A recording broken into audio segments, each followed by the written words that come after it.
Alright guys, back here to show off where we're going next. And you can see I removed the DME off the side. Do not undo these or you're just going to be in world trouble. Let them sit there. They're kind of hard, so be careful with them. Move your sensors out of the side, the wiring harnesses out of the side, power steering pump, and just taking the brace off. Removing this line here, just squeezing the side right here.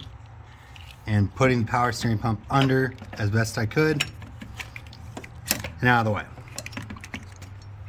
You hear it kind of slopping around in there. Now, as you can see, we've got a real good view of the injectors and every single one of the coils. Now, I'm going to go ahead and take off that bolt and let's see, that bolt should probably T25 or T30s to bring up this plastic piece so I can actually get the rail off.